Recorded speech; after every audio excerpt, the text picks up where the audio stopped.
രാഹുൽ മാങ്കൂട്ടത്തിൽ MLA-ക്കെതിരെ വീണ്ടും ബലാത്സംഗ പരാതി. രാഹുൽ ക്രൂരമായി പീഡിപ്പിച്ചുവെന്ന് കോൺഗ്രസ് നേതൃത്വത്തിന് മറ്റൊരു യുവതി പരാതി നൽകി. സംസ്ഥാനത്തിന് പുറത്ത് താമസിക്കുന്ന 23-കാരിയാണ് രാഹുൽ ഗാന്ധി, പ്രിയങ്ക ഗാന്ധി, KPCC അധ്യക്ഷൻ സണ്ണി ജോസഫ് തുടങ്ങിയവർക്ക് പരാതി നൽകിയത്.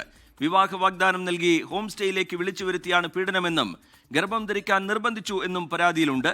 യുവതി നൽകിയ പരാതിയുടെ പകർപ്പ് 24-ന് ലഭിച്ചു. വിപിൻ സി വിജയൻ വിവരങ്ങളുമായി ചേരുന്നുണ്ട്. ഒപ്പം തന്നെ അലക്സ് റാം മുഹമ്മദും S വിജയകുമാറും നിതിൻ അംബുജനും വിവരങ്ങളുമായി ചേരും. ആദ്യം നിതിൻ അംബുജനിലേക്കാണ്. നിതിൻ, അതിജീവിത മുഖ്യമന്ത്രിക്ക് നൽകിയ പരാതിയിൽ അന്വേഷണം നടക്കുന്ന ഘട്ടം, അതിനിടയിൽ രാഹുൽ മാങ്കൂട്ടത്തിൽ 6 ദിവസമായി ഒളിവിൽ തുടരുന്ന സാഹചര്യം, നിർണായകമായ ദിനമായി നാളെ മാറാൻ പോകുന്ന സാഹചര്യം, രാഹുലിന്റെ മുൻകൂർ ജാമ്യാപേക്ഷയിൽ കോടതി തീരുമാനം പറയാൻ പോകുന്നതിനിടയിൽ മറ്റൊരു പരാതി കൂടി വരികയാണ്.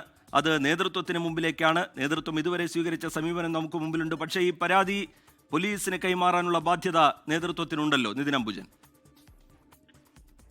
ശ്രീജിത്ത് സൂചിപ്പിച്ച പോലെ തന്നെ വളരെ ഗുരുതര സ്വഭാവമുള്ളൊരു പരാതിയാണ് യുവതി ഇപ്പോൾ നേതൃത്വത്തിന് കൈമാറിയിരിക്കുന്നത്. നേരത്തെ KPCC അധ്യക്ഷടക്കം വ്യക്തമാക്കിയത് രാഹുലിനെതിരെ നേതൃത്വ വിഭാഗത്തിന് യാതൊരു പരാതിയും ഇല്ല എന്നുള്ളതാണ്. പക്ഷേ ഇപ്പോൾ ഔദ്യോഗിക സ്വഭാവത്തിൽ തന്നെ സണ്ണി ജോസഫിനും അതോടൊപ്പം തന്നെ സോണിയാഗാന്ധി, കൂടാതെ രാഹുൽ ഗാന്ധി, പ്രിയങ്ക ഗാന്ധി എന്നുള്ളവർക്ക് ഈ പരാതി കൈമാറിയിട്ടുണ്ട്. ഈ പരാതിയിൽ പറഞ്ഞിരിക്കുന്നത് 2023 രാഹുൽ മാങ്കൂട്ടത്തിൽ ഇത്തരത്തിൽ ഇൻസ്റ്റാഗ്രാം വഴി തനിക്ക് ആദ്യം മെസ്സേജ് അയക്കുന്നത്. അതിനുശേഷം സ്വകാര്യത വേണമെന്നാവശ്യപ്പെട്ട് പിന്നീട് ടെലഗ്രാം വഴിയായിരുന്നു പിന്നീട് സന്ദേശങ്ങൾ അയച്ചത്. ഇതിനിടയിൽ വിവാഹ വാഗ്ദാനം ചെയ്തു, പിന്നീട് ലൈംഗികമായി പീഡിപ്പിച്ചു തുടങ്ങിയ കാര്യങ്ങളൊക്കെയാണ് പരാതിയിൽ പറഞ്ഞിരിക്കുന്നത്. അതിനുശേഷം പിന്നീട് വിവാഹ വാഗ്ദാനത്തിൽ നിന്നും രാഹുൽ മാങ്കൂട്ടത്തിൽ പിന്മാറി.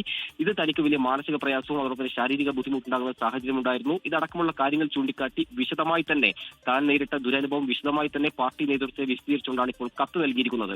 അതോടൊപ്പം തന്നെ ഇതിൽ ഒരു നിയമപരമായി ഇതുമായി ബന്ധപ്പെട്ട് യുവതി പരാതി നൽകിയിട്ടില്ല. പക്ഷേ ക്രൈംബ്രാഞ്ച് തന്റെ നിന്ന് വിവരങ്ങൾ ശേഖരിച്ചിട്ടുണ്ട്. താൻ അത്തരം വിവരങ്ങളൊക്കെ തന്നെ നേരിട്ട ദുരനുഭവം അടക്കമുള്ള കാര്യങ്ങളൊക്കെ വിശദീകരിച്ച് ക്രൈംബ്രാഞ്ചിന് വിവരങ്ങൾ കൈമാറിയിട്ടുണ്ട്. അതോടൊപ്പം തന്നെ ഇതുവരെ ഇതിൽ പരാതി നൽകാതിരുന്ന കാര്യത്തെക്കുറിച്ചും ഇതിൽ പറഞ്ഞിരിക്കുന്നു. പ്രത്യേകിച്ചും രാഷ്ട്രീയ അധികാരം ഉപയോഗിച്ചായിരുന്നു രാഹുൽ മാങ്കൂട്ടത്തിന്റെ പ്രവൃത്തി. സ്വാഭാവികമായിട്ടും ഈ രാഷ്ട്രീയ അധികാരം ഉപയോഗിച്ചുള്ള പ്രവൃത്തിയിൽ തനിക്ക് ആശങ്കയുണ്ട്. മാത്രമല്ല ഈ പരാതിക്കാരിയുടെ ഐഡന്റിറ്റി നമുക്ക് സ്വാഭാവികമായിട്ടും പുറത്തുവിടാൻ കഴിയില്ല. ആ ഒരു പശ്ചാത്തലത്തിൽ തന്നെ പരാതിക്കാരി ഇതിൽ വ്യക്തമായി പറഞ്ഞിരിക്കുന്നു, ഏതെങ്കിലും തരത്തിൽ തന്റെ ഐഡന്റിറ്റി പുറത്തു വന്നാൽ അതിൽ താൻ വലിയ ആശങ്കയിലാണ്. കാരണം ഇപ്പോൾ അതിജീവിത മുഖ്യമന്ത്രിക്ക് പരാതി നൽകിയിട്ടുണ്ട്. ആ അതിജീവിത നേരിടുന്ന സൈബർ ആക്രമണം താൻ നേരിടുമോ എന്ന ആശങ്ക തനിക്കുണ്ട്. മാത്രമല്ല ഇതിൽ ഈ പരാതി നൽകിയതിനു ശേഷം അല്ലെങ്കിൽ ഏതെങ്കിലും തരത്തിൽ രാഹുൽ മാങ്കൂട്ടത്തിൽ ഇത് പരാതിക്കാരി ആരാണെന്ന് അറിഞ്ഞാൽ പിന്നീട് അതുമായി ബന്ധപ്പെട്ട് ഉണ്ടാകുന്ന പ്രത്യാഘാതം ആലോചിച്ച് തനിക്ക് വലിയ ആശങ്കയുണ്ടെന്ന് ഈ പരാതിക്കാരി ചൂണ്ടിക്കാട്ടുന്നു. അങ്ങനെ ഗുരുതര സ്വഭാവമുള്ളൊരു പരാതിയാണ് ഒരു MLA-ക്കെതിരെ ഇപ്പോൾ പരാതിയിൽ പറഞ്ഞിരിക്കുന്നത്. എന്തായാലും KPCC അധ്യക്ഷൻ നേരത്തെ തന്നെ രാഹുൽ മാങ്കൂട്ടത്തിൽ സസ്പെൻഡ് ചെയ്തിരുന്നു. പക്ഷേ അതിനുശേഷവും പാർട്ടി വേദികളിൽ രാഹുൽ മാങ്കൂട്ടത്തിൽ സജീവമായി തന്നെ പങ്കെടുക്കുന്നുണ്ട്. പാലക്കാട് നേതൃത്വം അതിനെല്ലാം ന്യായീകരിച്ചിരുന്ന സാഹചര്യമുണ്ടായിരുന്നു. ഒരു വിഭാഗം കോൺഗ്രസ് നേതാക്കൾ രാഹുൽ മാങ്കൂട്ടത്തിനെതിരെ പരാതി വളരെ രാഘവത്തോടുകൂടിയാണ് കാണുന്നത്. ഇപ്പോൾ പാർട്ടി നേതൃത്വം മുമ്പാകെ തന്നെ ഒരു പരാതി ലഭിച്ചിരിക്കുകയാണ്. ഇന്ന് ഉച്ചയ്ക്ക് 12-ഓടുകൂടി തന്നെയാണ് ഈ പരാതി യുവതി KPCC അധ്യക്ഷനും അതോടൊപ്പം തന്നെ കോൺഗ്രസ് നേതൃത്വം AICC നേതൃത്വം അയച്ചിരിക്കുന്നത്. ഇനി ഇതിൽ പാർട്ടി നേതൃത്വം എന്ത് നടപടിയെടുക്കും എന്നുള്ളതാണ് ഇതിൽ കണ്ടറിയേണ്ടത്.